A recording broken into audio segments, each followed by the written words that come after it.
Ça fait un certain nombre d'années que j'en parle lorsque je vais enseigner les étudiants à Bethel dans le cours de psaumes. Et régulièrement, après mon cours, je reçois une évaluation et il y a des étudiants qui n'ont pas aimé ce que j'ai dit. Parce que, évidemment, l'adoration touche en partie à nos émotions et nos sentiments, la musique aussi, etc. Et lorsqu'on touche à ces choses-là, bien, les gens se sentent parfois visés personnellement. Mais ça ne change pas le fait que lorsque la Bible dit quelque chose, on est obligé de dire ce que la Bible nous dit, et ça sera à vous à ce moment-là d'examiner les versets puis les paroles qu'on a étudiées aujourd'hui pour voir si ce que je vous dis est simplement mon idée ou si c'est vraiment quelque chose qui vient de la parole de Dieu. Alors je vous invite peut-être à prier pendant quelques secondes. Seigneur, l'adoration a à voir avec toi. Et lorsque nous approchons de toi, nous avons tendance à vouloir des choses pour nous-mêmes. Eh bien, ma prière ce matin, c'est que nous soyons fixés sur toi, que nos oreilles écoutent ta parole, que notre esprit comprenne ce que tu veux nous dire, et que nous puissions ajuster nos vies en conséquence de ce que tu nous as dit. Au nom de Jésus, je te prie. Amen. Alors, j'ai choisi parmi les nombreuses illustrations, j'aurais pu en prendre beaucoup, mais simplement un psaume qui est comme très complet parce qu'il parle de la nature au complet. Le psaume 148, et on va l'afficher au tableau en 2 ou 3 images pour que vous puissiez le lire avec moi. Alors, je vous invite à suivre au tableau. C'est un psaume qui est tout à la fin de la Bible et qui parle surtout de la louange ou de l'adoration. Louez l'Éternel du haut des cieux. Louez-le dans les hauteurs. Louez-le, vous tous ses anges. Louez-le, vous toutes ses armées. On commence par le ciel. Ensuite, louez-le, soleil et lune. Oui, louez-le, tous, astres lumineux. Louez-le aux cieux des cieux, vous aussi, nuages chargés d'eau là-haut dans le ciel. Et ensuite, on descend un peu plus bas. Que tous ces êtres louent l'Éternel, car il a donné ses ordres et ils ont été créés. Il les a établis pour toujours, il leur a fixé des lois immuables. Louez l'Éternel, vous qui êtes sur la terre, vous, monstres marins, et vous tous, abîmes, foudre, grêle, neige, brume, vent impétueux qui exécutez ses ordres. Vous, montagnes et collines, arbres fruitiers, tous les cèdres, et on descend encore. Vous, animaux sauvages et tout le bétail, tous ceux qui rampent ou ceux qui volent. Rois du monde et tous les peuples, les chefs et tous les dirigeants de la terre, les jeunes gens et les jeunes filles, les vieillards et les enfants, qu'ils louent l'Éternel, car lui seul est admirable, et sa majesté domine la terre et le ciel. Il a préparé un puissant libérateur pour son peuple. C'est un sujet de louange pour tous ceux qui lui sont attachés, pour tous les Israélites, peuple qui vit près de lui. Nous savons que ce dernier verset pointe à Jésus, qui ne sera pas simplement le puissant libérateur du peuple d'Israël, mais également le puissant libérateur de tous ceux qui auront cru en lui. Mais lorsque David a écrit ce psaume, évidemment, il ne savait pas encore qu'il parlait de Jésus. Eh bien voilà, la nature au complet nous est encouragée à louer le Seigneur. Pourquoi? Parce que lui seul est admirable. En d'autres mots, parce que lui en est digne. Parce que sa majesté est plus grande que toutes les autres. Et lorsque nous approchons le thème de la louange ou le thème de l'adoration, qui est un thème central dans la Bible, parce que, comme je l'ai dit, j'aurais pu choisir un nombre d'autres textes où ce genre de chant, où ce genre de prière, où ce genre de poésie se retrouve. C'est un thème qui est central à la Bible, et je pense que nous, l'Église du 21e siècle, avons parfois mal compris ce que signifie l'adoration et la louange. Et j'aimerais aujourd'hui, peut-être, avec l'aide de la parole de Dieu, qu'on rectifie, et non seulement qu'on rectifie, mais qu'ensuite on puisse mettre en pratique ce que nous avons appris afin de louer Dieu de la bonne façon. Vous savez, mes parents vont peut-être rire, il y a une certaine époque où nous chantions un chant qui disait « Les oiseaux chantent dans le vent, le ciel est bleu et l'air est pur. » Malheureusement, j'ai appris avec la vie que les oiseaux ne chantent pas toujours dans le vent et le ciel n'est pas toujours bleu. Hein? Et que dans notre vie chrétienne, c'est la même chose. Il y a des moments où ces paroles-là, on va chanter des chants à l'église et ces paroles-là ne signifient rien pour nous parce que, dans le fond, elles parlent de certaines choses qui sont peut-être vraies, qui sont peut-être belles, mais qui n'ont aucun impact dans notre vie à ce moment-là. Et le fait que la musique était entraînante et le fait que les paroles étaient simples et faciles à retenir ne justifie pas ce genre de chansons. Et malheureusement, lorsque je feuillete nos cantiques, surtout les plus récents, il y a régulièrement des cantiques où je lis les paroles et au lieu de m'édifier, les paroles m'agressent. Parce que je trouve qu'elles disent des choses qui sont ou bien très centrées sur nous, ou bien pas très théologiquement ou pas très bibliquement correctes. Et donc c'est un peu le but de mon message ce matin, c'est de nous faire sortir de notre compréhension habituelle de la louange et de l'adoration et voir plus grand que ce que la Bible nous dit. On peut afficher le verset suivant, qui est un de mes versets préférés de toute la Bible. Écoutez bien ceci. Paul écrit à l'église à Colosse, il dit que la parole de Christ habite en vous dans toute sa richesse.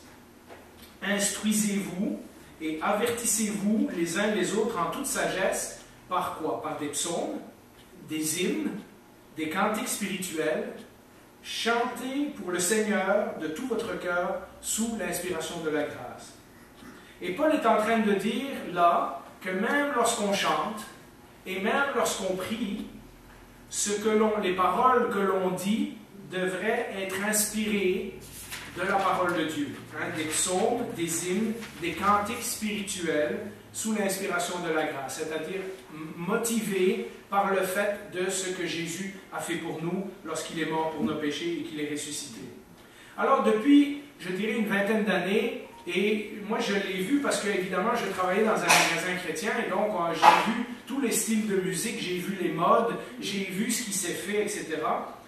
Ce qui s'est passé depuis une vingtaine d'années, c'est qu'on assiste à un renouveau du concept de la louange, principalement dans le monde évangélique. Et ça, c'est venu sous l'influence de grands groupes de musique, de grosses églises avec beaucoup de musiciens, de compagnies de disques avec des gros investissements. Et si ce mouvement a eu un bienfait, c'est évidemment de nous donner une nouvelle énergie dans nos chants, de nous donner une musique plus vivante, de nous faire retrouver une certaine joie. Je pense qu'on est d'accord que personne de nous aimerait chanter en latin aujourd'hui. Hein? Donc, le style de musique change aussi avec les époques, etc. Mais cette conception de la louange qui était basée principalement sur la musique a contribué à créer certaines distorsions ou certaines choses qui sont inexactes ou incomplètes. Entre autres, l'insistance sur les émotions. Et là, écoutez ce que je dis et ne sautez pas aux conclusions de ce que je ne dis pas. Je ne dis pas que la vie chrétienne ne doit pas être remplie d'émotions. Mais les émotions doivent être remises dans leur propre place. Et suivez-moi et vous allez comprendre où je vais. Beaucoup, et on peut mettre l'image, vous le voyez, vous avez peut-être été dans des églises comme ça. Vous avez peut-être vu des émissions de télévision, hein, où on voit des salles avec 10 000, 15 000, 20 000 personnes qui sont en train de chanter. Évidemment, même lorsqu'on regarde ces vidéos-là, on a parfois la larme à l'œil, puis on se sent soulevé, on se sent inspiré. Eh bien, il y a une insistance dans le mouvement de louange moderne, et c'est en train de changer, je vois des signes de changement, mais il y a une insistance beaucoup sur les émotions. Sur le fait que lorsqu'on venait à l'église, on devait vivre une expérience personnelle. Sur le fait qu'il fallait qu'on ait une quantité et une qualité de musiciens, de systèmes de son, de projecteurs, de PowerPoint, etc., pour, créer une ambiance pour nous approcher de Dieu. Hein? Créer un sentiment, créer des émotions pour que lorsqu'on écoute le prédicateur, là on soit vraiment attentif et que là on se sente vraiment proche de Dieu. On a un peu accordé à la louange le pouvoir de changer nos vies. J'ai entendu beaucoup d'exagérations. Il y avait un groupe dont je ne nommerai pas qui se promenait d'un pays à l'autre et qui disait: si vous voulez vraiment expérimenter le Saint-Esprit, vous devez venir écouter à notre concert de musique. Parce que si vous venez là, vous verrez vraiment le Saint-Esprit. Et ça me choquait beaucoup parce que je me disais, si moi je viens à l'église le dimanche matin, dans ma petite église à Saint-Constant, où on est 40 ou 50, et que je ne suis pas persuadé que le Saint-Esprit est au milieu de nous, il y a quelque chose qui ne va pas avec ce modèle-là. S'il faut suivre un groupe de musique particulier ou un prédicateur particulier pour recevoir la puissance de Dieu, il y a quelque chose qui ne va pas avec ce modèle-là. Si s'approcher de Dieu prend absolument de la musique, alors le médiateur entre Dieu et les hommes, ce n'est plus Jésus, c'est la musique. C'est la musique qui nous rapproche de Dieu. Et je me suis dit, il y a quelque chose qui ne va pas avec cette compréhension de la louange, avec cette compréhension de l'adoration. On accorde, et la Bible accorde une importance à la musique. Lorsque Josué a fait le tour de la muraille de Jéricho, Dieu a dit de mettre les musiciens en premier pour qu'ils louent Dieu. Mais c'est justement ça, c'est pour louer Dieu. C'était parce que la victoire appartenait au Seigneur. La victoire n'appartenait pas aux musiciens. Ce n'est pas parce que les musiciens ont fait une bonne musique que les murailles se sont écroulées. Mais c'était pour attirer l'attention sur le fait qu'Israël avait un Dieu qui était extraordinaire. David a écrit des psaumes, David a organisé le chant dans le temple. David, les psaumes sont le livre vers lequel on va par défaut lorsqu'on veut chercher des paroles à nos prières, à nos louanges et tout ça. Et ça occupe une place importante. Nous l'avons chanté ce matin, et nous l'avons lu dans des textes, que nous devons approcher Dieu et le louer, le célébrer avec la musique. Mais nous avons mis la musique en premier lieu, alors que la Bible nous dit que nous devons célébrer Dieu en premier lieu. Suivez-moi et vous allez comprendre où je m'en vais. Comme toute bonne chose, sur le chemin de Jésus, l'adoration ne date pas d'aujourd'hui. Et Dieu nous a donné, heureusement, dans sa parole, un enseignement dans lequel nous pouvons remonter jusqu'à très tôt dans la Bible et qui nous donne des indications. La première chose que j'aimerais faire avant de voir les exemples bibliques, c'est de vous dire que j'ai découvert il y a quelques mois qu'en hébreu et en grec, il y a 3 mots en hébreu et 3 mots en grec qui sont utilisés pour le mot louange ou adoration. Étonnamment, ces mots-là sont autant en hébreu et en grec signifient louange, mais signifient aussi honorer quelqu'un, signifie révérer, mais aussi, et ça c'est le sujet de la semaine prochaine, offrir un service ou offrir un culte. C'est-à-dire qu'il y a la notion de servir Dieu dans la louange, et nous avons parfois retourné ça pour que la louange nous serve à nous, si je pouvais le dire comme ça. Alors que dans la Bible, la louange est un service ou un culte que l'on rend à Dieu.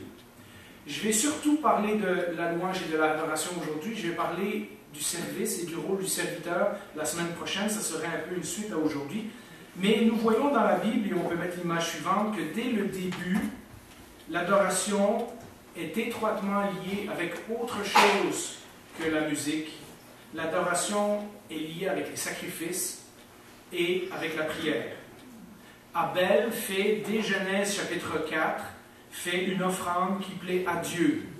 Noé construit un autel, la Bible nous dit, en l'honneur de l'Éternel. Et cela continue avec Abraham. J'en parlerai dans une prédication sur les sacrifices, mais si vous lisez tous les chapitres 12 à 22 de Genèse et que vous voyez l'histoire d'Abraham, à chaque fois qu'il déménage d'endroit, il construit un autel et il offre un sacrifice à l'Éternel. Et il est en train de dire, puisque Dieu lui avait promis que ce pays, partout où il marcherait, ce pays serait à lui et à ses descendants, Et Abraham est en train de faire le tour du pays d'Israël, et partout il dit, cette terre appartient au Seigneur. Partout, il construit un autel, et partout, il offre un sacrifice et une prière à Dieu. Quand les gens venaient plus tard au temple, c'était pour y chanter des psaumes, mais quelle autre chose qu'on faisait au temple? On offrait les sacrifices. À chaque fois que l'on s'approche de Dieu dans l'Ancien Testament, la notion de sacrifice est très, très, très présente. Et un sacrifice, c'est exactement ce que ça veut dire en français aujourd'hui. Ce n'est pas juste un animal qu'on égorge. Un sacrifice, c'est quelque chose qui leur coûtait quelque chose. Vous comprenez, si quelqu'un doit prendre un mouton de son troupeau, ou si quelqu'un doit prendre une partie de sa récolte pour l'offrir à Dieu, ou si quelqu'un doit prendre une partie de son argent pour acheter un pigeon ou une tourterelle pour l'offrir à Dieu, pour s'approcher de Dieu, ça coûtait quelque chose aux Israélites. On ne venait pas juste au temple pour prier et pour chanter, on venait aussi pour donner quelque chose à Dieu. Et toutes ces choses sont reliées.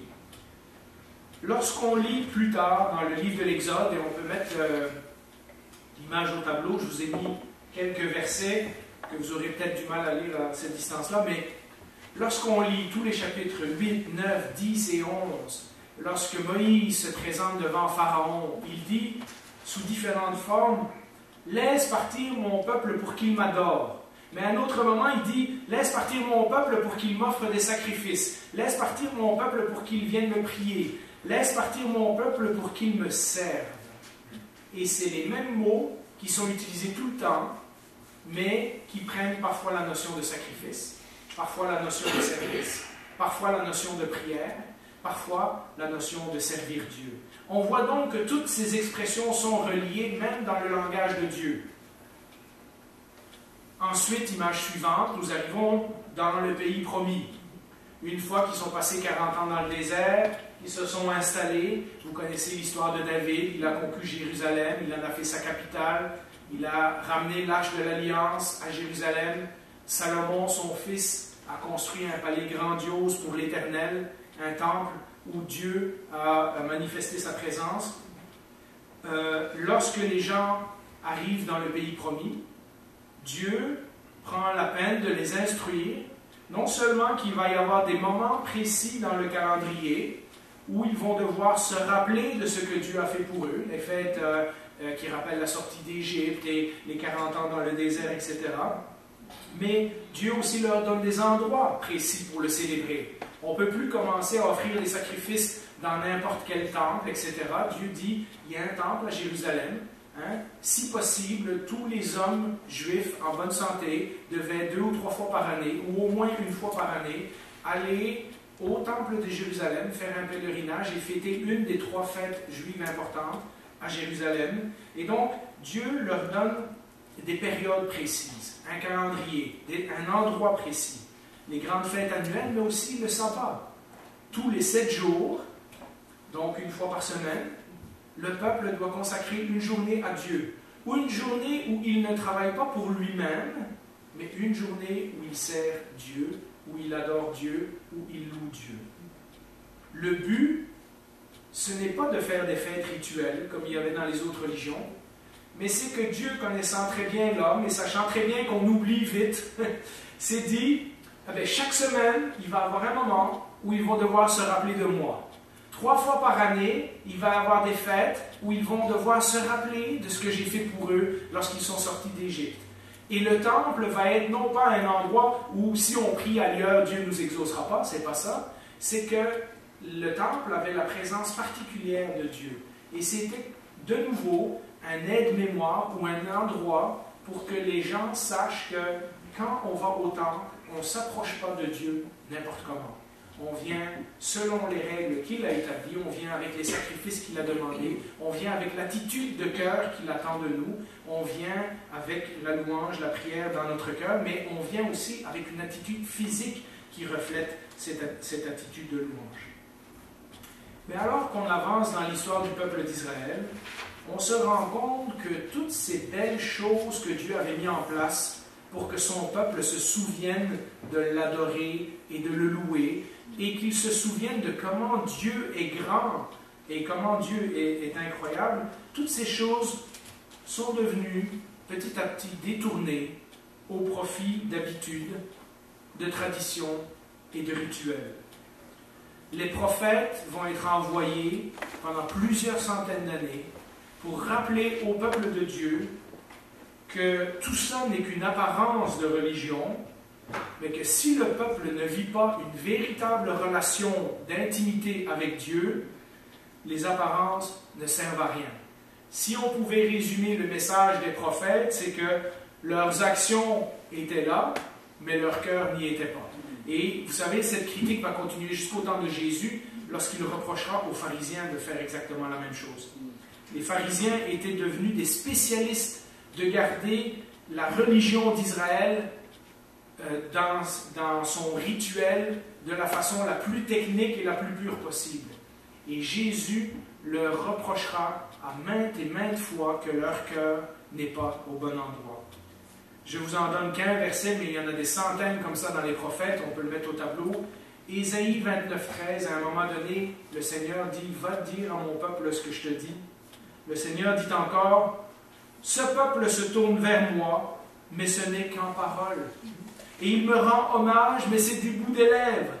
Car au fond de son cœur, il est bien loin de moi, et la crainte qu'il a de moi n'est faite que de règles que des hommes leur ont enseignées. » Alors vous voyez, le Seigneur n'était pas aveugle. Il savait très bien qu'on peut bien aller au temple, et on peut bien offrir le sacrifice, et on peut bien chanter les psaumes, et pareil que le cœur n'est pas à la bonne place. Un pasteur disait que, peut-être pas chez nous, mais je regarde un peu ce qui se passe dans le monde évangélique, que notre louange évangélique aujourd'hui ressemble parfois à une bulle dans laquelle on s'échappe du monde, on s'échappe pendant quelques heures des soucis et des réalités de la vie, et pendant un moment, on est comme dans un état d'hypnose ou d'extase, hein, et puis dès qu'on sort d'ici, ben, cette bulle retombe, etc.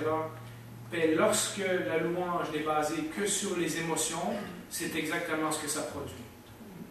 J'ai donc pensé que nous avions des leçons à apprendre de l'Ancien Testament et du peuple d'Israël. Et donc, j'ai soulevé 4 points que j'aimerais partager avec vous et qui, j'espère, vont nous motiver à avoir une réelle louange et une réelle adoration pour Dieu. Et on peut mettre le premier point au tableau. Pour faire suite à ce qu'on vient de dire à propos d'Israël, la première chose que j'aimerais dire, c'est que la louange n'est pas un rituel. On l'a vu, le peuple d'Israël faisait des rituels, mais le cœur n'y était pas. Et le cœur dans la Bible ne signifie jamais les émotions. Le cœur dans la Bible signifie toute la personne, y compris la personnalité, y compris les émotions, mais aussi notre volonté, notre intelligence, même notre corps physique. Lorsque le Seigneur dit « Vous m'aimerez de toutes vos forces, de toute votre âme, de tout votre esprit, de toute votre pensée », c'est cela qu'il signifie. Le Seigneur voulait son peuple, l'attachement de son peuple au complet. Pas juste ses paroles, pas juste les sacrifices, pas juste des actions religieuses, mais une vraie relation avec lui. Un rituel, c'est ce que l'on fait dans les religions. Et c'est pour ça que, en regardant dans l'Ancien Testament, on peut se dire, à certains moments, la foi des Israélites était devenue une religion. On l'a vu dans Agé, on l'a vu dans Zacharie, on l'a vu dans plusieurs des messages qu'on a fait précédemment, hein, que le Seigneur lui dit, c'est bien, mais en reconstruisant vos maisons, vous montrez où votre priorité est. Hein, en laissant le temple en ruine, on voit très bien où vous en êtes spirituellement. Et un rituel, ce n'est pas une relation. Hein, c'est comme si un couple marié rentrait chez eux et tous les soirs, à la même heure, se donnait un bec sur la bouche, parce que ça, c'est le rituel, mais que là, il n'y a pas de relation. Ils ne se parlent pas, ils ne font rien ensemble, etc. Vous comprenez comment ça serait plate comme relation, hein, comme mariage? On se serre la main, puis je t'aime, oui, moi aussi. Et puis, voilà, ça s'arrête là. Vous comprenez, c'est un peu comme ça que Dieu voit les choses lorsqu'on fait un rituel, mais qu'on n'est pas vraiment en relation avec lui. Quand notre christianisme aujourd'hui, quand notre foi personnelle, mais aussi notre foi en tant qu'Église et notre foi en tant que mouvement évangélique un peu partout dans le monde, est vécue comme une religion, quand notre foi devient une obligation, hein, on va à l'Église le dimanche parce que sinon on sait que le pasteur va nous appeler pour demander pourquoi on n'était pas là. Quand notre foi chrétienne devient un devoir, alors nous glissons et nous insistons sur les actes. Nous faisons exactement comme le peuple d'Israël, c'est-à-dire que physiquement, nous sommes présents à l'Église, mais on n'est pas vraiment là. Hein? On est là pour l'apparence, on est là pour que les autres nous voient, ou on est là parce qu'on se sent coupable, on est là pour un tas de raisons, mais on n'est pas vraiment là. Quand notre christianisme est vécu comme une religion et comme une habitude et une tradition, c'est exactement ça que ça devient. Ce sont des choses que l'on doit faire et non pas des choses que l'on veut faire. À ce moment, l'adoration devient un rôle qu'on joue. On a choisi des chants, ben oui, on va les chanter, mais on ne réfléchit pas aux paroles, ça ne veut rien dire pour nous, ou bien on dit « Son de moi, ô Dieu, il connaît mon cœur », mais dès qu'on a sorti ici, on sait très bien qu'on ne veut pas que Dieu connaisse notre cœur. Vous comprenez un peu? On a cette attitude qu'on chante pour la galerie, mais dans le fond, on ne réfléchit pas vraiment aux paroles. On prie pour impressionner les autres, mais dans le fond, on dit des paroles qu'on a répétées par cœur. Mais quand notre christianisme est une religion, c'est ça qui arrive. L'adoration devient un rôle qu'on joue, un peu comme dans les religions anciennes. Si on allait et qu'on offrait un sacrifice, on s'attendait à ce que le Dieu ou les dieux de notre peuple, de notre nation, nous bénissent. Et Dieu passe son temps à dire au peuple d'Israël, c'est pas la même chose avec vous. Vous faites cela par reconnaissance pour ce que j'ai déjà fait pour vous, et non pas parce que vous essayez d'attirer mes faveurs. Vous voyez, ça c'est la différence entre une relation et une religion. Une religion, on bargain. Hein? Je te fais un sacrifice, mais en échange, tu me donnes ça. Une relation, c'est « je t'aime, regarde ce que je t'offre ». Vous voyez la différence? On se dit, mais si je prie, si je viens à l'église malgré tout, si je ressens la bonne émotion pendant que les musiciens jouent, alors peut-être que Dieu me donnera ce que je veux. Et on joue un jeu. En plus, le fait que notre mentalité occidentale est basée beaucoup sur les causes et effets, on a cette façon de penser que si on fait quelque chose, automatiquement, il y aura tel résultat. On lit souvent ces choses. Hein? Si on prie, Dieu va nous guérir. Si on prie, Dieu va nous donner un travail. On fait souvent ce lien-là et on ne prend pas le temps de prier et de parler à Dieu juste pour le plaisir de le prier et de lui parler. Comme on ferait dans une vraie relation entre amis. Mais la Bible nous dit que les actes, les rituels, ce genre de comédie que l'on joue ne sert absolument à rien. Dieu demande une seule chose de nous, c'est d'avoir une relation intime avec nous. Et on n'a rien à faire pour la gagner. Elle nous est donnée gratuitement lorsque nous acceptons le sacrifice de Jésus à la croix. Et donc, si nous sommes encore dans notre mentalité à dire « je dois faire des choses pour Dieu, je dois performer, il faut que Dieu voit que j'ai changé, etc. » Mais peut-être c'est le moment de se questionner et dire « peut-être que je suis encore en mode religion et que je n'ai pas compris ce que c'était d'avoir une relation avec le Seigneur. » La Bible nous dit que la seule chose que Dieu demande, c'est que nous nous approchons de lui par l'intimité que Jésus a permis que nous ayons parce qu'il a payé pour nos fautes. Avant, on devait faire des sacrifices pour s'approcher de Dieu.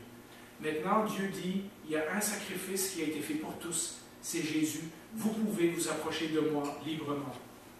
Au travers de Jésus, ce n'est pas une religion traditionnelle, ce n'est pas des rituels. La religion nous dit, adore d'une certaine façon, chante d'une certaine façon, prie d'une certaine façon, et puis ta relation avec Dieu finalement, tu auras une relation avec Dieu. La Bible nous dit, développe une relation avec Dieu, et ensuite, tu chanteras de la bonne façon, tu prieras de la bonne façon, parce que lorsque tu connais Dieu, tu apprends à connaître comment l'approcher, quoi lui demander, comment le chanter, comment le prier, etc. Alors, vous voyez, la première chose que j'aimerais vous dire, c'est que la louange, notre adoration, ne doit pas être un rituel. Sinon, on est en mode religion plutôt que d'être en mode relation. La suite, évidemment, logique de ça, c'est le point numéro 2, c'est que la louange n'est pas que pour le dimanche. Alors, la confusion vient chez nous de ce qu'on a, depuis une vingtaine d'années, appelé le moment de chant et de prière et tout ça. On appelle ça le moment de louange ou le moment d'adoration. Et dans notre tête, à beaucoup, c'est devenu comme un bloc. Hein? Il y a le moment adoration, hein? De nouveau, c'est quelque chose que l'on fait, et il y a le moment sermon, là où on écoute le message. Et on a divisé ça en deux blocs, et beaucoup d'églises ont fait ça, et je pense que ça a entraîné une confusion, où est-ce qu'on pense qu'on ne peut adorer ou louer Dieu que le dimanche. Les chrétiens ont copié les Juifs. C'est vrai que lorsque Jésus est mort et ressuscité, il n'y avait plus besoin de garder le sabbat. Il n'y avait plus besoin de garder les fêtes de l'Ancien Testament. Il n'y avait plus besoin de faire comme les Juifs de l'Ancien Testament. Mais les chrétiens, dès le début de l'Église, ont pensé que c'était une bonne idée que tous les dimanches, on se réunisse pour se rappeler de la mort et de la résurrection du Seigneur. Et donc, c'est devenu une bonne habitude, mais ce n'était pas obligatoire. On peut se réunir un autre jour que le dimanche. Vous ne le saviez pas? On peut aussi venir le mercredi. C'est ce qu'on fait à la réunion de prière. On se réunit. Pour certains qui ne pouvaient pas venir le dimanche, eh bien, on est ensemble. On fait autre chose. On étudie les prières de la Bible. On prie ensemble, mais c'est un autre moment qu'on se réunit. Jésus lui-même a souhaité qu'on se souvienne de lui. Il a dit, en parlant du repas du Seigneur, à chaque fois que vous êtes ensemble, mangez et buvez pour vous rappeler de ce que j'ai fait de vous. Donc ce n'est pas une obligation, mais de nouveau, comme dans l'Ancien Testament, le Seigneur nous a donné un genre de calendrier où on peut suivre et on peut dire, hey, une journée par semaine, là, je la mets de côté à Dieu. Mais est-ce que ça veut dire qu'on loue, qu'on adore, qu'on prie, qu'on chante que le dimanche? Vous voyez où je veux en venir? Nous lisons que dès les premiers temps, plusieurs des églises se réunissaient tous les jours. Ils allaient le samedi au temple, tant que le temple était encore debout, mais le premier jour de la semaine, ils se réunissaient chez eux pour partager la parole, pour chanter, pour partager le repas du Seigneur. Nous lisons que Paul et Silas chantaient quand ils étaient en prison. Ils n'ont pas attendu dimanche matin pour le culte. Ils chantaient lorsqu'ils étaient en prison. Et nous voyons ça dans tout le livre des Actes des Apôtres. Ils sont chrétiens à temps plein. 7 jours par semaine, ils sont disciples du Seigneur. 7 jours par semaine, ils sont capables d'adorer, de prier, de chanter, d'enseigner la parole. Ils sont tout le temps en relation avec le Seigneur. Avec la mort et la résurrection de Jésus, le calendrier de l'Ancien Testament, le temple qui a été détruit et qu'on n'a jamais construit, les sacrifices, tout cela est devenu inutile. Mais maintenant, la Bible nous dit que Christ habite dans le cœur des croyants. Vous vous rappelez, Jésus a dit, je m'en vais, mais le Saint-Esprit va venir habiter parmi vous. Hein? Et il a dit qu'il va être avec nous tous les jours jusqu'à la fin du monde. Si Christ habite dans le cœur des croyants et dans le cœur de toute l'Église lorsque nous sommes réunis en tant qu'Église, alors il n'y a plus de raison pour adorer Dieu seulement une fois par semaine. Si Christ est présent là où 2 ou 3 sont réunis en son nom, eh bien on peut l'adorer et le prier lorsque nous sommes que 2 ou 3. Si Christ habite dans mon cœur, je suis un mini-temple du Seigneur. Je le transporte avec moi. Et donc, je n'ai aucune excuse de dire, OK, là, il est 8h, de 8h à 8h15, je prie, et puis je lui reprie à 8h ce soir. Un pasteur suggérait, quand vous commencez la journée, et que vous priez, et que vous remerciez le Seigneur pour la nuit, et que vous le demandez d'aider dans votre journée, il a dit, moi, j'ai appris que si je ne disais pas Amen, je continuais à prier toute la journée. À chaque fois que je pensais au Seigneur, je continuais ma prière de ce matin. Et j'ai trouvé que c'était une bonne idée. Lorsqu'on ne dit pas Amen, notre prière n'est jamais finie. On continue à avoir Dieu dans nos pensées, parfois dans nos émotions, parfois dans notre travail. De d'autres façons, c'est une façon de sentir la présence de Dieu 24 heures sur 24. Maintenant que Christ habite dans nos cœurs, il n'y a plus de raison de pratiquer un rituel et de venir que le dimanche matin. Nous pouvons prier, louer, adorer, chanter, et je vais vous le dire tantôt, chanter est une partie de la louange, mais ce n'est pas tout. Et nous n'avons pas à le faire que le dimanche matin. Si Jésus vit en nous tout le temps, et on peut mettre l'image au tableau, alors cela explique aussi comment Paul pouvait dire dans des versets comme Thessaloniciens, « Soyez toujours joyeux ». Il ne parlait pas des circonstances, il parlait du fait que Christ vit en nous. Il vit en nous, que ça aille bien ou que ça aille mal. Je sais qu'on se laisse beaucoup influencer par nos émotions, puis quand ça va mal, on a l'impression que Dieu nous a abandonnés, mais la Bible nous dit qu'il vit en nous. Et Paul dit, soyez toujours joyeux. Pourquoi? Parce que Christ est toujours là, qu'on le sente ou qu'on ne le sente pas. la Bible nous dit de toujours prier. Bien, on peut toujours prier qu'on soit à l'église ou pas, parce que le Seigneur est avec nous. On peut toujours persévérer, on peut toujours, comme le dit Hébreu, lui dire le fruit de nos lèvres, des lèvres qui reconnaissent publiquement qu'ils lui appartiennent. Si Jésus vit en nous tout le temps, alors ces choses-là deviennent possibles. L'Église n'est pas quelque chose que l'on fait. L'Église n'est pas un lieu auquel on va. Et l'Église est quelque chose que l'on est. De même, l'adoration n'est pas une activité. L'adoration, ce n'est pas quand on chante des chants et quand on lit un psaume le dimanche matin, mais c'est une façon d'être.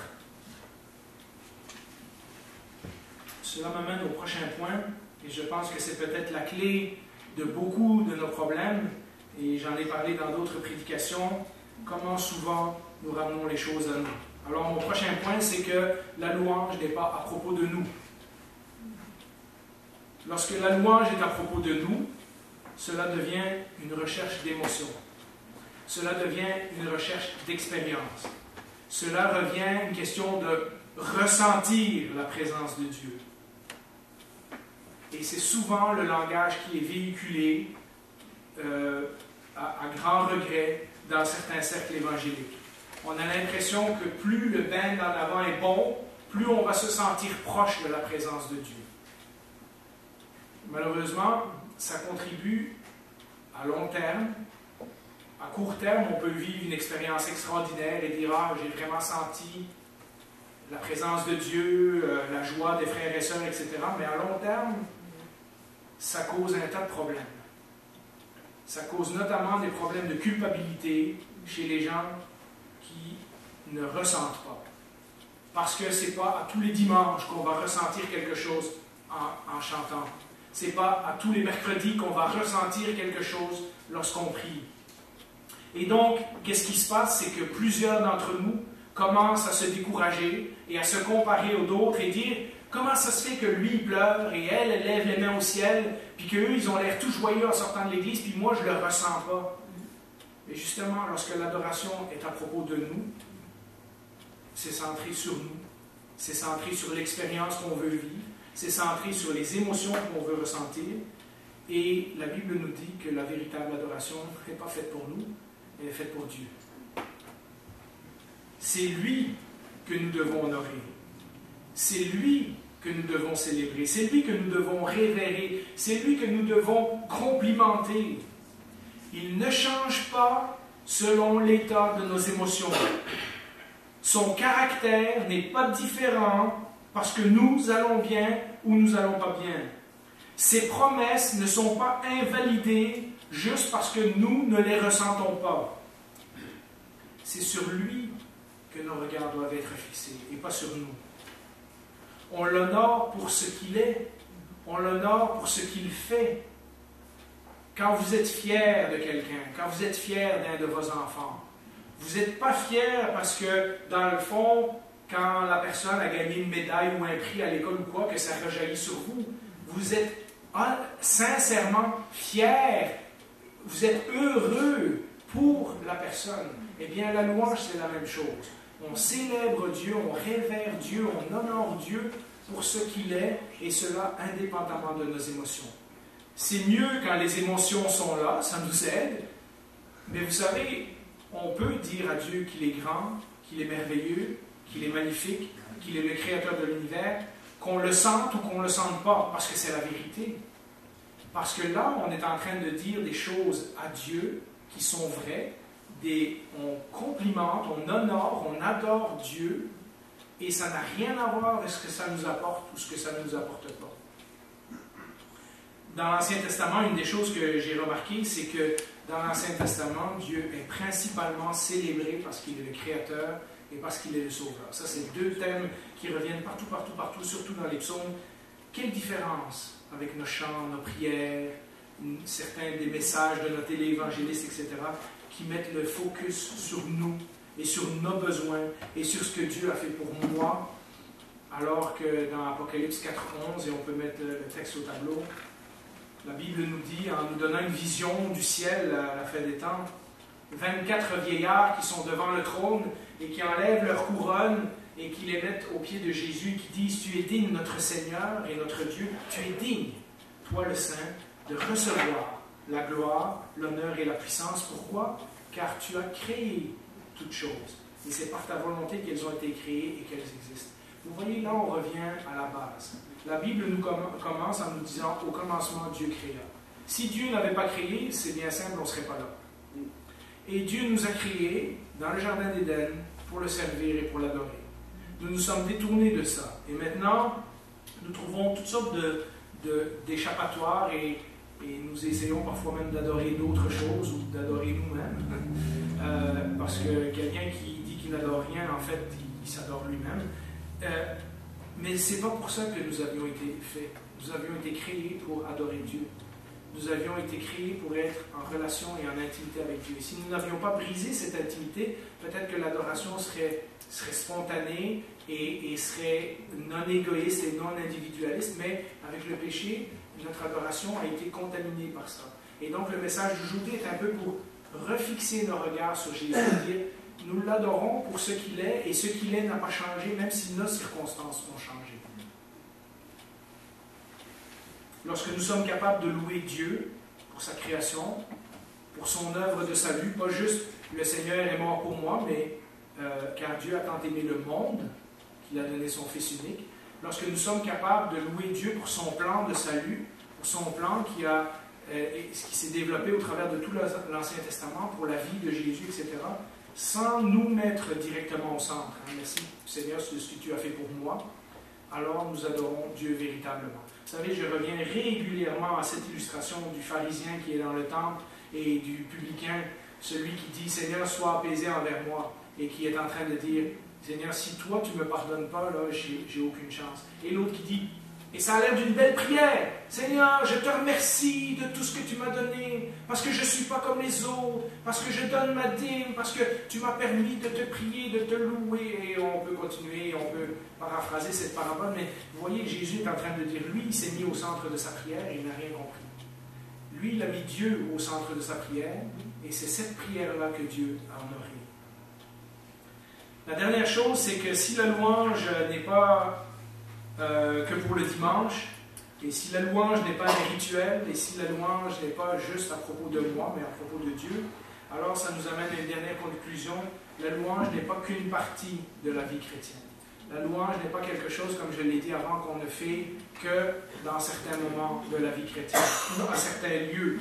Quand on veut honorer Dieu, cela inclut parfois les émotions, et les instruments, et la musique, et les pleurs, et les larmes, et les mains levées au ciel, parfois la prière, mais cela inclut aussi beaucoup plus.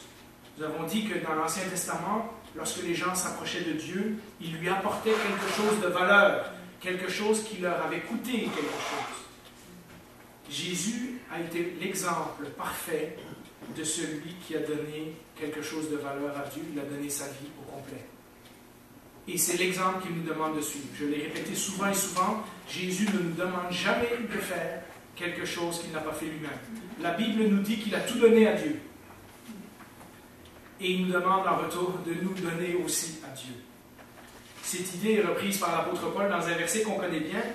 Je vais vous mettre au tableau d'abord la version traditionnelle dans le langage de nos Bibles, et ensuite je vais vous lire une traduction paraphrasée, et vous allez voir le punch de ça. Je vous encourage donc, frères et sœurs, par les compassions de Dieu, à offrir votre corps comme un sacrifice vivant, saint, agréable à Dieu. Ce sera de votre part un culte raisonnable, un service, une adoration, c'est le même mot, une adoration raisonnable. Écoutez dans la version paraphrasée ce que ça dit. Je vous demande donc, frères et sœurs, à cause de la bonté que Dieu vous a témoignée, donc par les compassions de Dieu, de lui consacrer votre être tout entier, que votre corps, vos forces, vos facultés soient mises à sa disposition comme une offrande vivante, sainte et qui fait plaisir à Dieu. C'est là le culte spirituel qui a un sens, c'est-à-dire un culte conforme à ce que la raison vous demande. Et ensuite, Paul continue au verset 2, « Ne vous coulez pas simplement dans le moule du monde. Ne conformez pas votre vie aux principes qui régissent le siècle présent. » C'est-à-dire, on ne va pas à l'église le dimanche matin juste parce qu'on nous a dit d'aller à l'église. Ne copiez pas les modes et les habitudes du jour. Laissez-vous plutôt entièrement transformer par le renouvellement de votre mentalité. Adoptez une attitude intérieure différente. Donnez à vos pensées une nouvelle orientation afin de pouvoir discerner ce que Dieu veut de vous. Ainsi, vous serez capable de reconnaître ce qui est bon à ses yeux, ce qui lui plaît et qui vous conduit à une réelle maturité. Frères et sœurs, l'adoration qui plaît à Dieu n'est pas une activité que nous faisons simplement le dimanche matin, en ressentant des belles émotions. C'est l'engagement de tout notre être, de toute notre personne, vers un style de vie qui l'honore. Le Seigneur nous demande de lui offrir la seule chose que nous avons à lui offrir, nous-mêmes. Ce que l'Éternel désire le plus, ce n'est pas nos prières et nos chants et nos activités et nos rencontres, etc. Ce qu'il désire le plus, c'est nous. Et lorsque nous lui donnons toute notre vie, alors il est véritablement honoré, il est véritablement adoré. Quand nous marchons pour lui et avec lui, c'est alors que son nom est célébré 24 heures sur 24. Et c'est alors qu'on peut comprendre un verset comme celui qu'on met au tableau, le psaume 113, verset 3. Je me demandais toujours comment David pouvait dire du lever du soleil jusqu'à son coucher que le nom de l'Éternel soit célébré. Parce que je me disais, David, il a d'autres choses à faire que de prier ou chanter toute la journée. Mais vous voyez, lorsqu'on comprend que c'est toute notre vie que le Seigneur veut, notre travail, nos capacités, notre temps, notre argent, notre énergie, nos pensées, eh bien, ça transforme notre vie, mais ça, c'est l'adoration qui fait véritablement plaisir au Seigneur. Nous ne sommes pas des chrétiens du dimanche matin.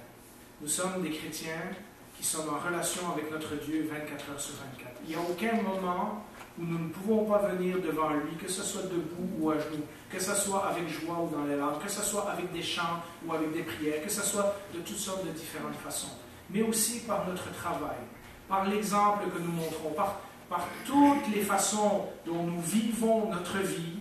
Nous avons le choix d'honorer Dieu ou de le déshonorer.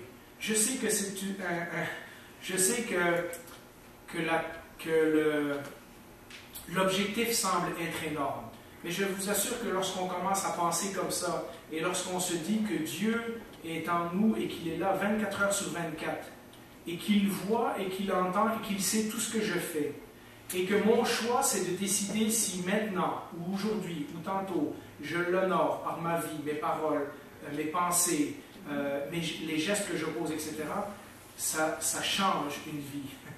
Ça nous oblige à nous approcher du Seigneur et parfois à lui demander au secours, hein?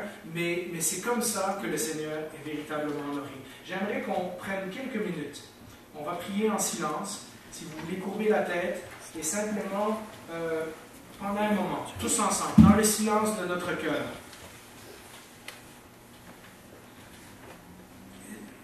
Adorons le Seigneur pour qui il est. Ça n'a rien à voir avec nous. Ça n'a rien à voir avec nos circonstances. Mais dites-lui dans vos mots, comment vous trouvez le Seigneur grand, extraordinaire et formidable? Comment vous trouvez sa création belle? Comment vous trouvez ce qu'il a fait, ce qu'il a créé fantastique? Comment vous trouvez sa puissance, son salut, ses caractéristiques? Comment vous les trouvez extraordinaires? Dites-lui dans vos mots, sans parler de vous. Dites-lui dans vos mots comment vous trouvez Dieu extraordinaire.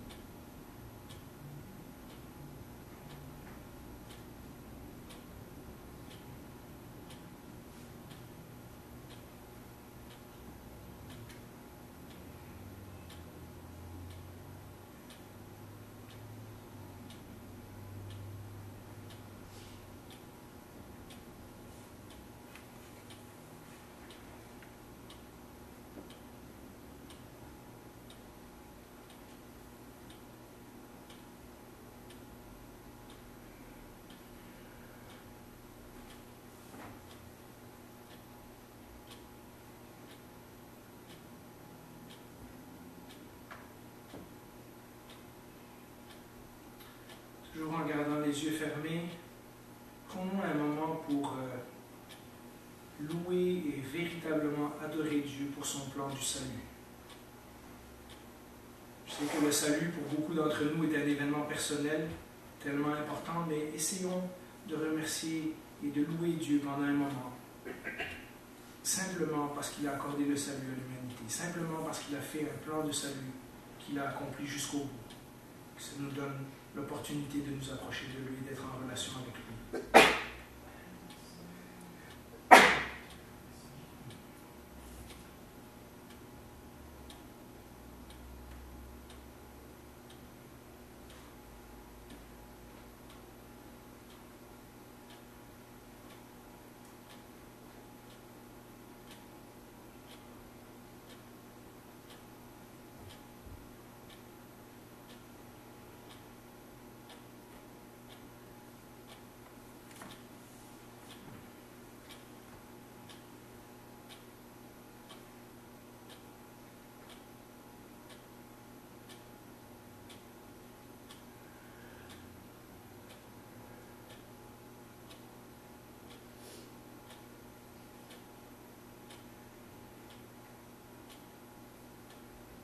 En ayant les yeux fermés, j'aimerais qu'on fasse une dernière chose. La Bible nous dit, ne vous bornez pas d'écouter la parole, mais de la mettre en pratique. Voulez-vous, voulons-nous nous engager devant Dieu à ce moment, de lui dire, Seigneur, que toute ma vie soit une adoration pour toi. Voulez-vous vous engager à dire, Seigneur, dites-le dans vos mots, je veux que tout ce que je dise, tout ce que je fasse, soit fait pour t'honorer et pour te rendre gloire.